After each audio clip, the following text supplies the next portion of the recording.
Bismillahirrahmanirrahim. Assalamualaikum warahmatullahi wabarakatuh. Alhamdulillahi rabbil alamin wa bihi nasta'inu ala umuri dunya waddin wassalatu wassalamu ala asyrafil mursalin wa ala alihi wa sahbihi ajma'in. Subhanaka la ilma lana illa ma 'allamtana innaka antal alimul hakim. Hasbunallah wa ni'mal wakil. Ni'mal maula wa ni'mal nasir wa la hawla wa la quwwata illa billahil aliyyil azim. Alhamdulillah, senantiasa kita bersyukur kehadiran Allah Subhanahu wa taala. Pada subuh yang mulia ini Allah masih memberi kita kesehatan dan kesempatan. Insyaallah kita dapat melaksanakan melanjutkan kajian tafsir surah Al-Kahfi, surah yang ke-18 dalam Al-Quran. Pada kuliah yang lalu alhamdulillah kita sudah sampai sehingga ayat 15. Pada subuh ini insyaAllah kita sambung mulai dari ayat 16 dan ayat-ayat seterusnya insyaAllah ta'ala. Ya, surah Al-Kahfi ini sebagaimana pernah saya sampaikan, ini sangat dianjurkan supaya kita baca mulai dari malam Jumat sampai hari Jumat. Rasulullah sallallahu alaihi wasallam bersabda, "Man qara'a surat Al-Kahfi fi lailatul Jum'ah."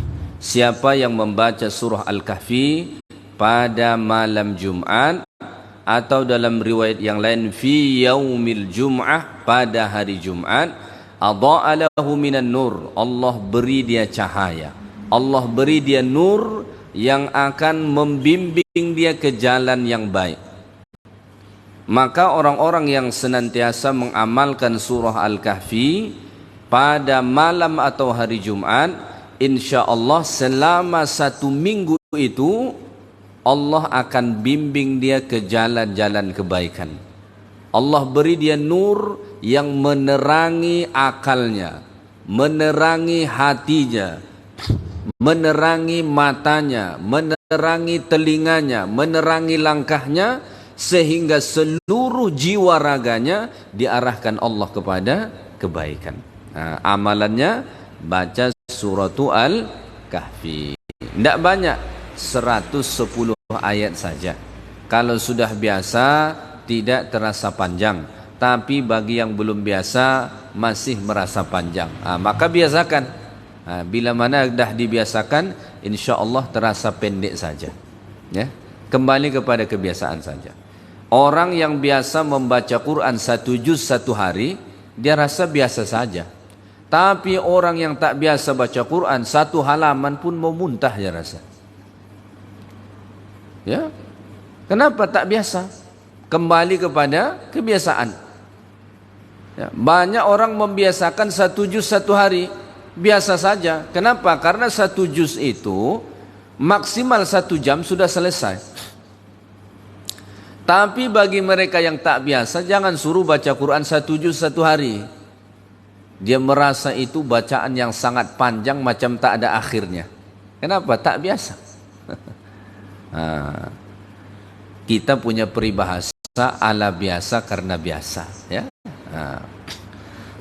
Baik. Allah Ta'ala berfirman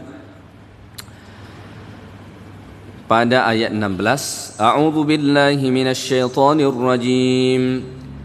وَإِذِ اعْتَزَلْتُمُوهُمْ وَمَا يَعْبُدُونَ إِلَّا اللَّهَ فَأْوُوا إِلَى الْكَهْفِ يَنشُرْ لَكُمْ رَبُّكُمْ مِنْ رَحْمَتِهِ وَيُهَيِّئْ لَكُمْ مِنْ أَمْرِكُمْ مِرْفَقًا. Yang berarti, dan apabila kamu meninggalkan mereka dan apa yang mereka sembah selain dari Allah, maka carilah tempat berlindung ke dalam gua itu. Yanshur lakum rabbukum min rahmatih, niscaya Tuhan kamu akan melimpahkan rahmatnya kepada kamu. Wa yuhayyi' lakum min amrikum mirfaqa, dan akan menyediakan sesuatu yang berguna bagimu dan urusan. Ini sambungan kisah Ashabul Kahfi.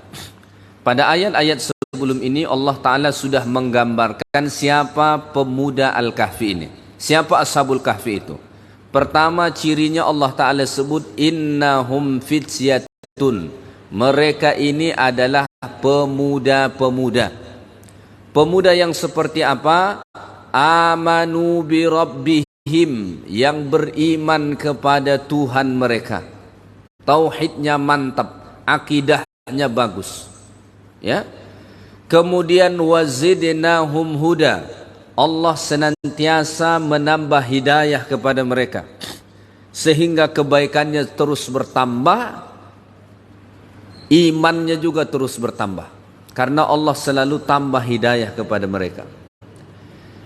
Kemudian yang keempat, warabatna ala qulubihim.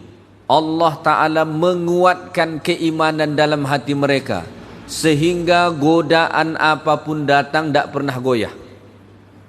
Digoda dengan kuasa tidak goyah, digoda dengan harta tidak goyah, digoda dengan wanita tidak goyah, digoda dengan tahta juga tak goyah. Kenapa? Warabatna ala qulubihim. Hatinya sudah dikuatkan Allah dengan keimanan. Apapun godaannya tidak goyah imannya. Ini orang-orang yang sudah mendapat warabatna ala qulubihim. Tapi orang yang tidak mendapatkan warabatna ala qulubihim, dia nampak amplop sikit pun rusak langsung imannya. Ya, digoda sedikit error langsung imannya. Kenapa? Tidak kuat imannya. Mereka pemuda Ashabul Kahfi ini warabatna ala qulubihim. Allah kuatkan keimanan dalam hati mereka sehingga diintimidasi, ditekan, dipaksa pun tidak mempan. Maka Allah menggambarkan bagaimana prinsip iman mereka saat diintimidasi, dipaksa untuk menyembah selain Allah. Mereka mengatakan, "Idh qamu faqalu rabbuna rabbus samawati wal ard lan nad'u min dunihi ilaha laqad qulna idzan syatata." Tuhan kami adalah Allah yang mencipta langit dan bumi. Kami tidak akan menyembah Tuhan selain dari Allah. Dan kalau itu kami lakukan, artinya kami telah mengatakan sesuatu yang jauh dari kebenaran. Kata pemuda-pemuda Ashabul Kahfi. Ini sambungannya. Setelah peristiwa mereka menyatakan prinsip mereka di hadapan raja dan penduduk negeri mereka yang tak beriman kepada Allah, maka inilah yang mereka lakukan. Wa idh i'tazaltumuhum wa ma ya'buduna illa Allah. Kata Al-Imam As-Sa'di ketika mentafsirkan ayat ini ucapan sebahagian Ashabul Kahfi kepada sebahagian yang lain. Ya, jadi ini ucapan salah seorang dari pemuda Ashabul Kahfi kepada teman-temannya. Apa maksud ayat ini? Wa hina faraqtum qaumakum bidinikum. Ketika kamu sudah memisahkan diri dari kaummu dengan agama kamu. Artinya mereka membedakan diri mereka dengan kaum mereka dengan agama tadi. Wa taraktum ma ya'buruna minal alihati illa ibadatallah. Dan kamu meninggalkan sembahan-sembahan mereka selain dari Allah Subhanahu wa taala. Maka fa'wu ilal kahfi. Pergilah kamu ke gua itu. Al-Kahfi ini gua yang lapang. Ya. Jadi di kawasan Jazirah Arab ataupun di kawasan padang pasir, gua itu berbeda dengan gua kita di sini. Apalagi dengan guanya Jakarta, sangat jauh berbeda. Guanya Jakarta kan saya. Kalau kita gua di sini cenderung gua itu lapang besar, ya kan? Kalau di sana gua itu biasanya kecil-kecil, karena dia hanya ada di perbukitan batu ada celah, itu gua namanya. Kalau disebut kahf, itu gua yang agak lapang, bisa beristirahat di dalam. Tapi kalau disebut dengan Hira, artinya gua juga, itu sempit. Ya, Ghar Hira. Ghar bukan Hira ya. Hira itu nama gua Nabi pergi situ. Ghar itu gua yang sempit. Maka gua Hira yang Nabi pergi di situ disebut dengan Ghar Hira. Itu sempit, tidak lapang. Tapi kalau disebut Kahf, itu guanya lapang sedikit di dalam. Bisa di situ beberapa orang istirahat. Nah, ini Al-Kahf. Pergilah kamu ke gua, ya. Kenapa mesti pergi ke gua lagi? Bukankah mereka telah menolak menyembah selain dari Allah? Bukankah mereka telah membedakan diri mereka dari kaumnya yang tidak menyembah Allah Subhanahu wa taala? Kenapa harus ke gua lagi? Pergi mengasingkan diri lagi. Nah, jawabannya karena menghindari maksiat itu tidak cukup kita sekedar mengucapkan na'udzubillah. Tidak cukup kita sekedar oh saya tolak, tidak mau. Tapi kita tetap ada di situ. Tidak cukup sekedar itu. Kita harus meninggalkan tempat itu. Barulah kita benar-benar selamat. Kalau kita tetap di situ, bisa jadi sekarang kita mengucapkan na'udzubillah. Tapi nanti sudah tidak na'udzubillah. Ya? Jadi alhamdulillah. Dia ini mau taubat dari meninggalkan menggosip. Kawan-kawannya tukang gosip semua, pantang ngumpul, di masjid pun ngumpul pasti menggosip. Arisan menggosip kerjanya. Lalu niatnya mau taubat, tidak mau menggosip. Menggosip ini bahasa kerennya. Kalau bahasa agamanya menggibah, ngatain orang aja kerjanya. Dia mau taubat, tapi tidak meninggalkan kawan-kawannya yang suka menggosip ini, yang suka menggibah ini. Sehari dua hari mungkin dia selamat. Na'udzubillah, na'udzubillah, saya tidak mau menggosip, diam dia. Tapi dia mendengarkan teman-temannya yang menggibah itu terus menerus, menggosip itu. Pertama ditahan, tahan, lama-lama nimbrung juga. Kenapa? Dia di situ. Nah, maka kalau kita benar-benar ingin selamat dari kemaksiatan, dari keburukan, dari kesyirikan, dari kekufuran itu, tidak cukup kita sekedar mengucapkan na'udzubillah. Kami tolak, kami tidak mau, kami tidak suka. Kalau kita tetap di situ, besar kemungkinan bakalan tergoda. Maka ini hampir sama dengan kisah Nabi Yusuf alaihissalam. Nabi Yusuf itu kan digoda oleh Zulaikha. Zulaikha, Allah Ta'ala sebut dalam Quran, wa ghallaqatil abwaba wa qalat hayta lak. Zulaikha tutup semua jendela pintu rumah yang besar itu. Dan dia pun memakai pakaian yang penuh keseksian, menggoda. Lalu dia berkata kepada Nabi Yusuf, hayta lak, mari ke sini. Wah, dia sudah siap sedia. Tempatnya sudah diamankan, pakaiannya sudah menggoda, harum. Lalu dia berkata kepada Yusuf, "Hai talak, mari ke sini." Apa jawaban Nabi Yusuf? Qala ma'adzallah. Na'udzubillah. Tidak mau Nabi Yusuf alaihi salam. Tapi apakah Nabi Yusuf alaihi salam hanya mengucapkan na'udzubillah lalu berdiam diri di situ? Tidak. Pada ayat seterusnya Allah mengatakan wastabaqal bab. Nabi Yusuf lari menuju pintu, ingin keluar dari rumah itu. Dikejar oleh Zulaikha, ditarik bajunya dari belakang sampai koyak. Kenapa Yusuf harus lari? Padahal dia sudah ngucapin na'udzubillah. Alasannya itu tadi. Untuk menghindari kemaksiatan, dosa itu tidak cukup sekedar na'udzubillah.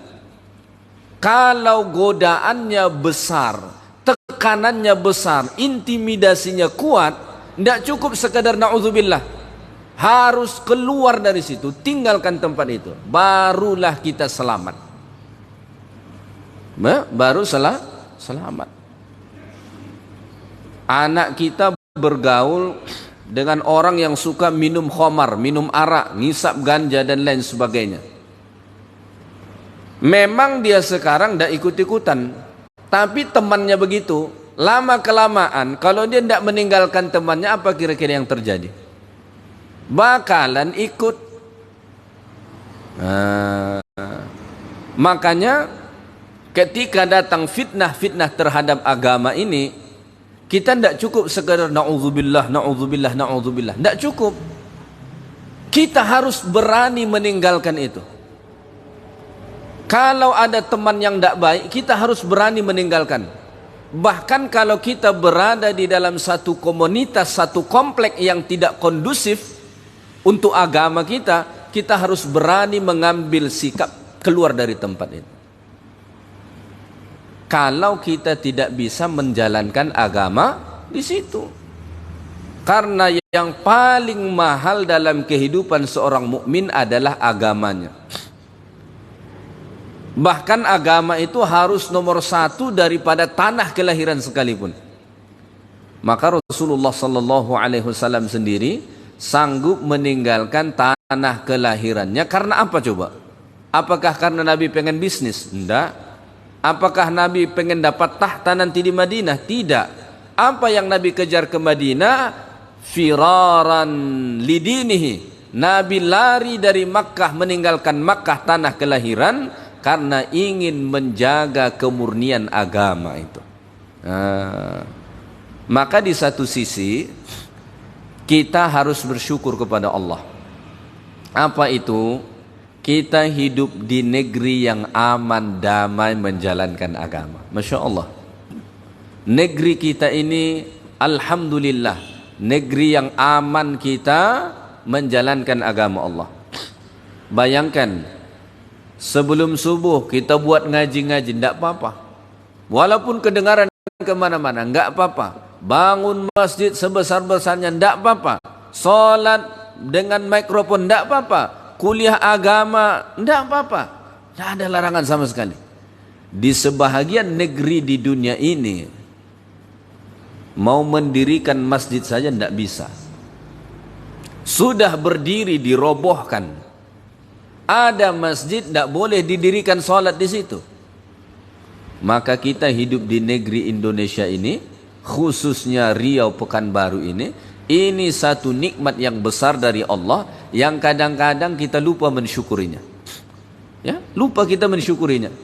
Ini nikmat yang sangat besar dari Allah Subhanahu wa taala. Aman, damai kita menjalankan agama di sini. Tidak ada gangguan. Ya. Saya selalu mengatakan kalau dikatakan Islam ditekan di negeri ini, dia kurang piknik. Tidak ada ditekan Islam di negeri ini. Ini negeri yang paling bebas menjalankan agama. Bandingkan aja sama negara lain. Mana lebih bebas menjalankan agama, di negeri kita atau negeri lain? Tidak usah jauh-jauh, di Arab Saudi aja deh. Di Arab Saudi orang hafiz Quran pun itu tidak bisa ceramah. Tidak bisa ceramah. Menyinggung sedikit pemerintahannya, kerajaannya, sedang khutbah saja ditarik dari situ. Tidak boleh. Kita siapa aja boleh. Ya, siapa aja boleh. Maka kalau orang mempersepsikan Islam diintimidasi di negeri ini, maka dia kurang referensi atau referensi dia salah. Ya. Ini negeri yang paling aman. Sama negara tetangga kita saja lebih bebas di negeri kita. Ya, lebih bebas. Coba di Singapura, bisa enggak di situ sembarang ceramah? Enggak bisa. Di Brunei Darussalam enggak usah ceramah. Mau ngajar ngaji Quran aja, bebas enggak? Enggak bebas.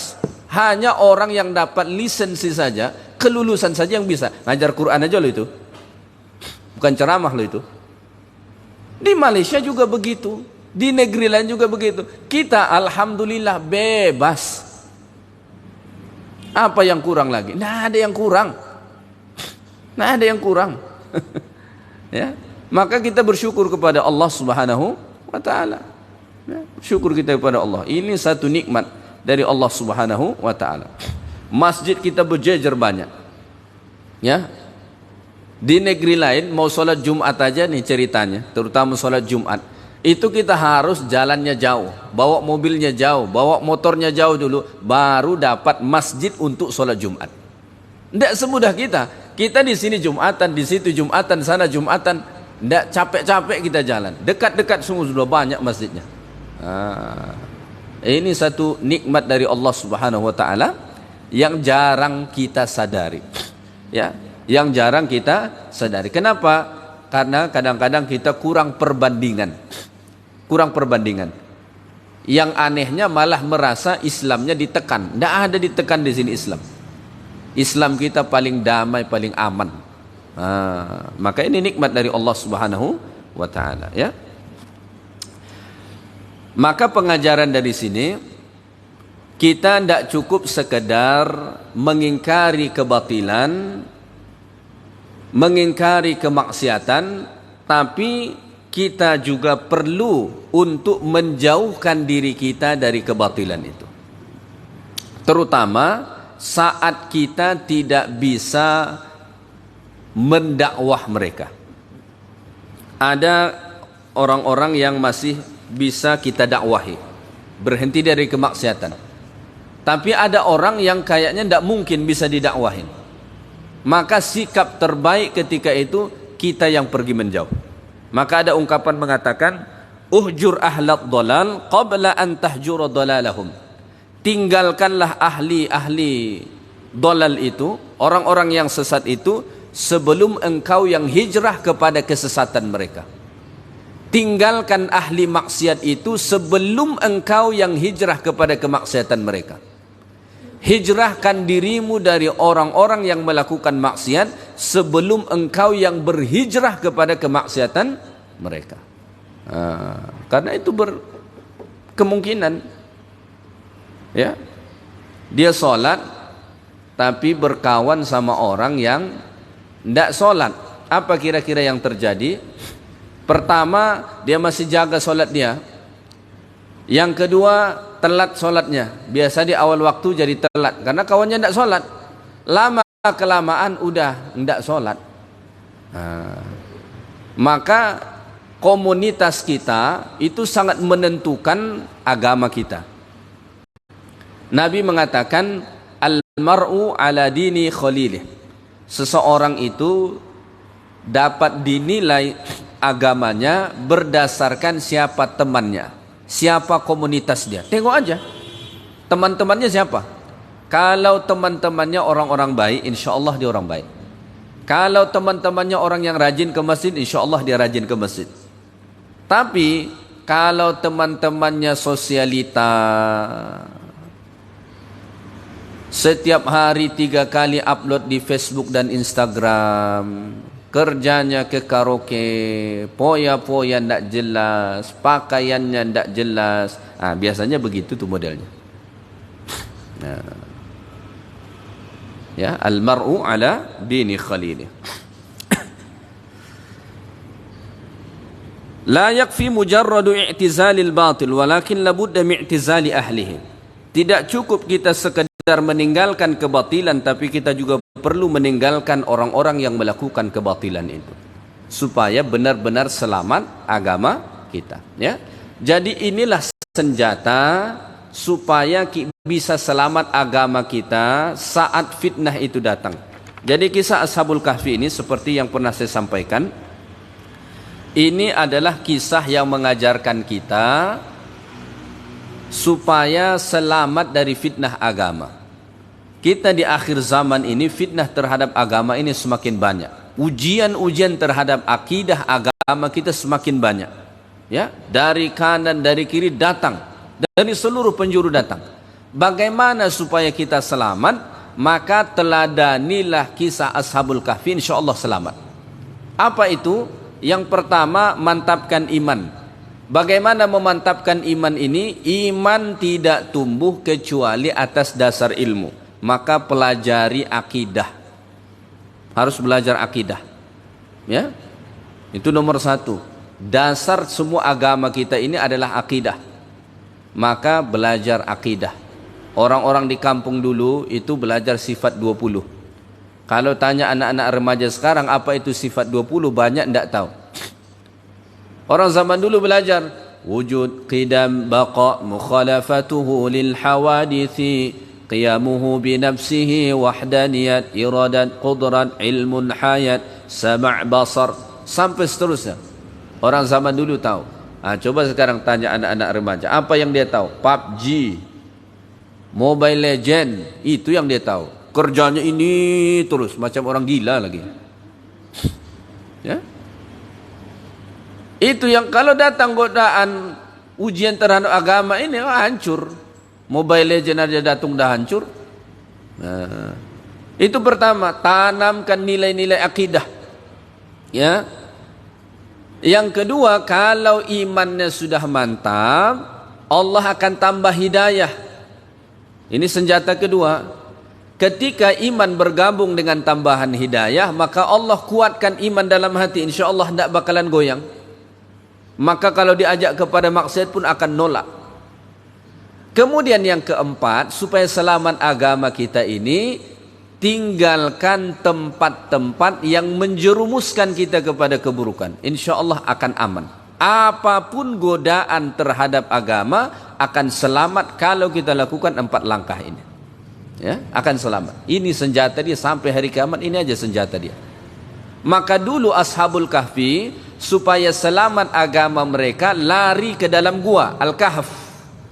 Kita sekarang supaya selamat agama kita, lari saja ke Al-Kahfi yang ada dalam Quran. Tidak perlu kita lari ke gua lagi, larilah kepada Al-Kahfi yang ada di dalam Quran. Gua yang ada dalam Quran. Pelajari, kaji kandungannya, amalkan, insya Allah selamat. Ya, baik. Yanshur lakum rabbukum min rahmatih. Kalau kamu pergi mengasingkan diri ke gua itu untuk menjaga agama kamu supaya kamu tetap bisa mengabdikan diri kepada Allah, yanshur lakum rabbukum min rahmatih.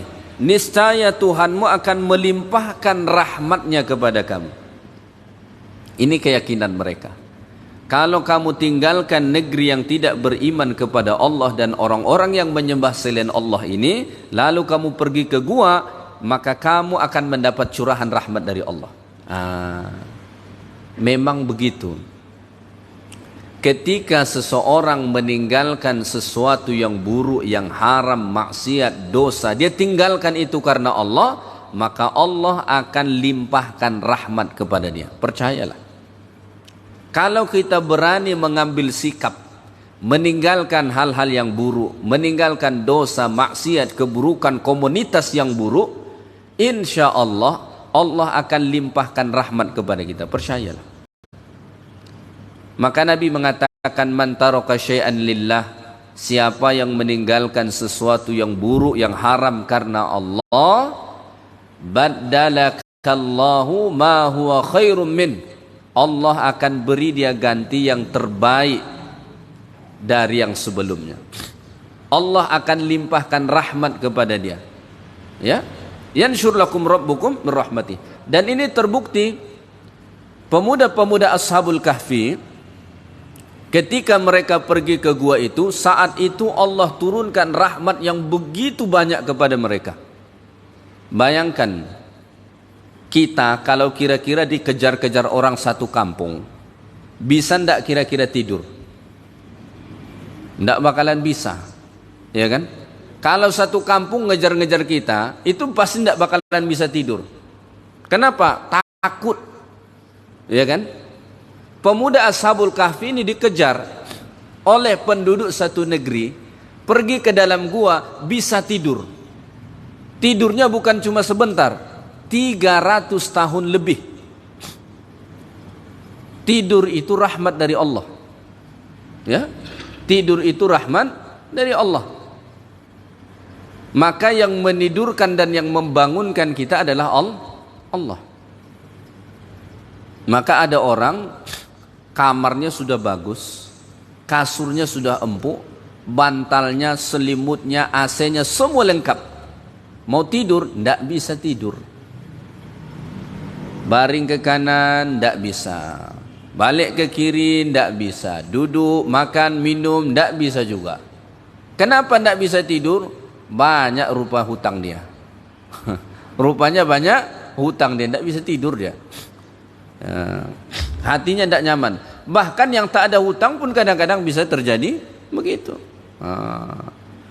Yanshur lakum rabbukum min rahmatih. Allah akan curahkan rahmat dari kamu untuk kamu, wa yuhayyi' lakum min amrikum mirfaqa, dan Allah Ta'ala menyediakan sesuatu yang berguna bagi kamu dan dalam urusan kamu. Allah Ta'ala akan datangkan kemudahan bagi kamu. Wa yusahhilu lakum min amrikum, Allah mudahkan urusan kamu, ma tanfa'una bihi fi hayatikum, hal-hal yang bermanfaat dalam kehidupan kamu. Maka pengajaran bagi kita dari sini, ketika seseorang berani meninggalkan sesuatu yang haram, yang buruk, komunitas yang haram, tempat yang haram, dia pergi meninggalkan tempat itu, mengasingkan diri dari situ, maka Allah menjanjikan pertama rahmat untuk dia, yang kedua Allah akan mudahkan urusan dia. Dan ini yang terjadi kepada pemuda Ashabul Kahfi. Pemuda Ashabul Kahfi saat itu memilih pergi ke dalam gua. Kenapa? Karena merasa tidak mungkin mendakwahi kaum mereka lagi. Bayangkan, di suatu negeri hanya mereka yang beriman kepada Allah. Berapa orang pemuda Ashabul Kahfi ini? 7 orang.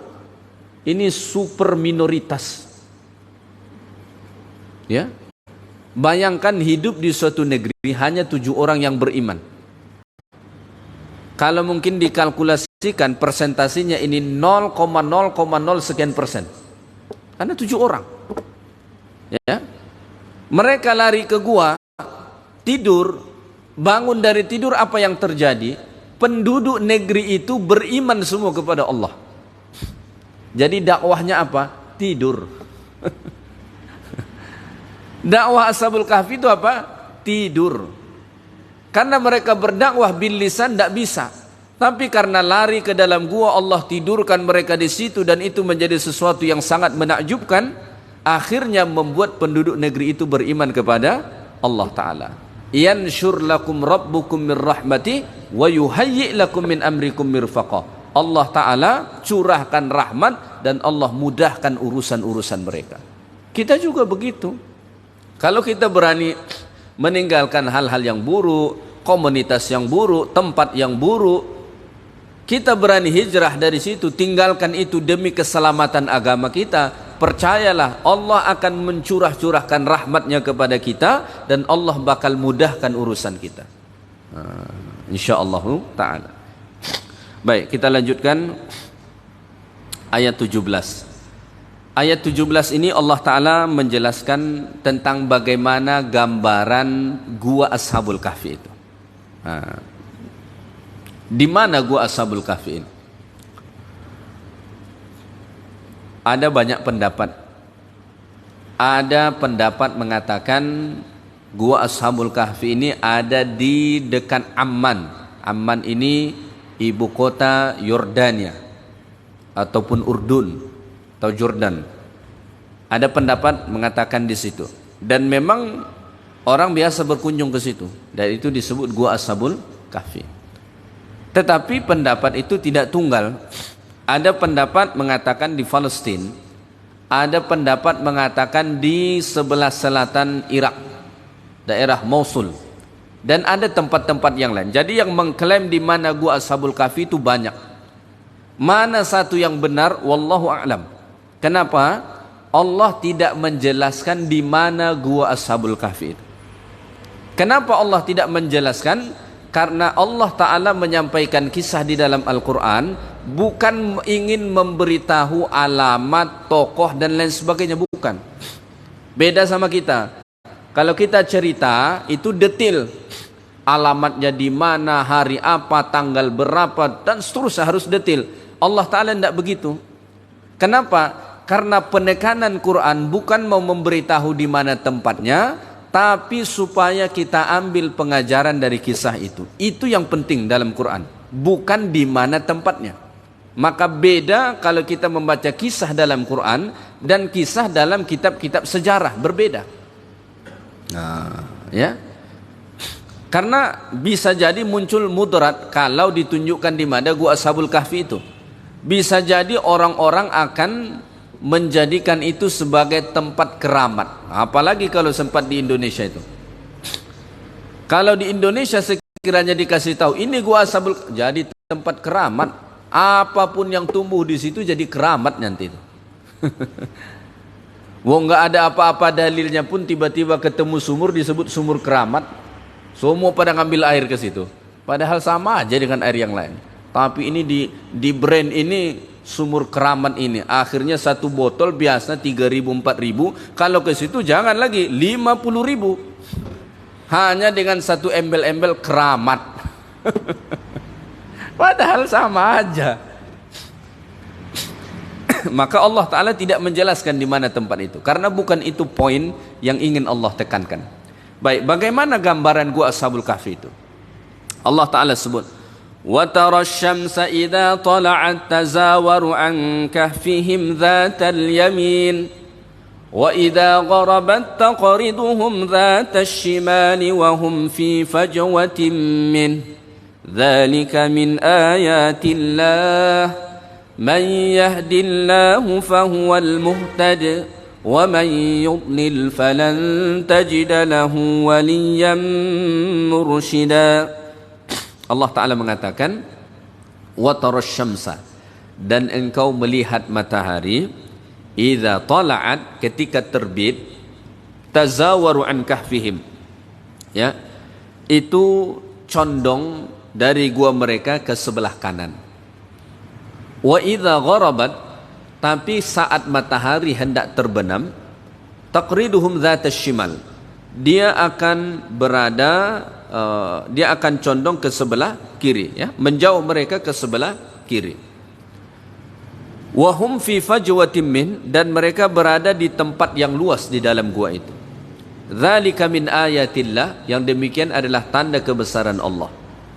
May yahdillahu fahuwal muhtad, siapa yang diberi Allah hidayah, maka dia saja yang mendapat hidayah. Wa may yudlil, dan sesiapa yang tidak diberi Allah hidayah, falan tajida lahu waliyyan mursyida, maka dia tidak akan mendapati seorang pun penolong yang dapat memberi dia petunjuk, ya. Ini Allah menggambarkan bagaimana ciri-ciri gua Ashabul Kahfi itu. Allah Ta'ala mengatakan, seandainya kamu melihat gua Ashabul Kahfi itu, maka salah satu tanda gua Ashabul Kahfi, wa tarasyamsa idza tala'at tazawaru an kahfihim, kalau waktu pagi saat matahari terbit atau baru matahari terbit, cahaya matahari itu akan condong ke sebelah kanan gua itu. Jadi bayangkan ini pintu gua, bayangkan ini pintu gua mereka di dalam. Itu di saat pagi, ya, atau mungkin setengah hari, pagi sampai tengah hari, itu matahari condongnya mengenai sebelah kanan pintu gua ini, sebelah kanan. Kalau sore itu menjauh ke kiri begini. Jadi tidak langsung cahaya matahari itu masuk dari pintu gua ini begini, tidak langsung. Tapi Allah Subhanahu wa Ta'ala atur sedemikian rupa, kalau pagi saat matahari terbit sampai siang itu condong sebelah kanan, sore ke kiri. Kenapa begitu? Inilah salah satu rahmat Allah untuk mereka. Karena kalau langsung Allah buat masuk cahaya matahari itu langsung mengenai kulit mereka, itu bisa gosong. Kita kalau setiap hari dibakar cahaya matahari, itu bisa gosong kulit kita, bahkan bisa menyebabkan penyakit. Orang bisa kena kanker kulit kalau terlalu sering kena panas matahari, ya. Tapi Allah Ta'ala atur kanan dan ke kiri sehingga cahaya matahari tetap masuk, cuma tidak langsung mengenai kulit mereka. Kenapa? Karena kita ini manusia butuh kepada cahaya matahari. Kita tidak boleh terlalu banyak terpapar cahaya matahari secara langsung, tetapi juga kita tidak bisa hidup tanpa cahaya matahari. Maka Allah Ta'ala mengatur sedemikian rupa, cahaya matahari tetap masuk tapi tidak langsung mengenai kulit mereka. Maka di waktu pagi setengah hari itu datang sebelah kanan, tidak langsung masuk ke dalam cahaya itu, tapi ada masuk cahaya matahari, cuma tidak langsung mengenai kulit mereka. Di sore juga begitu, sehingga pencahayaan cukup tapi tidak panas, tidak terlalu panas, tidak langsung mengenai kulit mereka. Ini sebahagian rahmat Allah untuk mereka, ya. Ini sebagian rahmat Allah Ta'ala untuk mereka, sampai-sampai cahaya matahari pun diatur oleh Allah. Sampai-sampai cahaya matahari diatur oleh Allah Ta'ala. Maka Allah mengatakan, dzalika min ayatillah, yang demikian itu adalah tanda kekuasaan Allah Ta'ala, tanda kebesaran Allah. Karena yang bisa mengatur cahaya matahari itu hanya Allah, tidak ada selain Allah Ta'ala, ya. Maka salah satu bukti bahwa Allah itu Tuhan yang benar, adalah matahari yang hanya bisa diatur oleh Allah. Dulu Namrud mengaku sebagai Tuhan. Berdebatlah dengan Nabi Ibrahim alaihissalam. Kata Nabi Ibrahim mengatakan, Rabbi alladhi yuhyi wa yumit. Wahai Raja Namrud, Tuhanku Allah dialah yang menghidupkan dan yang mematikan. Datang Namrud berkata, Qala ana uhyi wa umit. Saya juga bisa menghidupkan dan mematikan. Ini karena dia mengaku sebagai Tuhan. Lalu dalam tafsir dijelaskan para ulama, Namrud ini tangkap 2 orang, kurung ke dalam satu tempat, satu dikasih makan, satu tidak dikasih makan. Yang dikasih makan oleh dia ini hidup, yang tidak dikasih makan itu mati. Maka dia mengatakan, saya juga bisa menghidupkan dan mematikan. Lalu Ibrahim mengatakan, fa innallaha ya'ti bisyamsi minal masyriqi fa'ti biha minal maghrib. Wahai Namrud, Allah Tuhanku itu mendatangkan matahari terbit dari sebelah timur. Kalau kau benar sebagai Tuhan, coba deh kamu datangkan matahari dari sebelah barat. Tuhanku Allah mendatangkan matahari dari sebelah timur, coba kamu datangkan dari sebelah barat. Fabuhital ladzi kafar. Maka mati kutulah Namrud yang kafir itu. Tidak bisa. Maka matahari itu adalah bahagian dari tanda kebesaran Allah. Dan Allah bisa mengatur sedemikian rupa cahayanya. Termasuk kepada pemuda-pemuda Ashabul Kahfi ini. Ya. Kita ini butuh dengan cahaya matahari. Tapi kalau terlalu banyak terpapar cahaya matahari juga, itu bisa mendatangkan penyakit. Coba aja deh naik motor keliling Pekanbaru. Keliling 1 hari, jangan pakai sarung tangan. Jam 12 siang. Apa yang terjadi? Balik ke rumah. Gosong. Apalagi Pekanbaru ini panas kan. Baru sehari itu. Kalau sebulan setahun begitu terus gosong. Makanya mereka yang Gojek apa namanya ya. Itu banyak dia tutup wajah dia tutup tangan dia. Biar apa? Biar enggak gosong. Iya kan? Kenapa? Karena keliling terus panas tuh gosong. Tapi kita juga butuh cahaya matahari. Maka waktu ganas-ganasnya Covid itu, yang tak pernah berjemur pun jadi pergi berjemur. Kenapa? Kita butuh cahaya matahari. Tidak bisa tidak. Maka Allah atur sedemikian rupa pencahayaan ke dalam gua tersebut. Ya.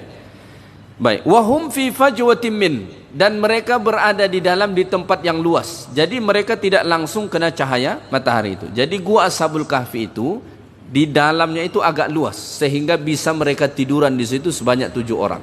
Allah mengatakan lapang tempat itu di dalam.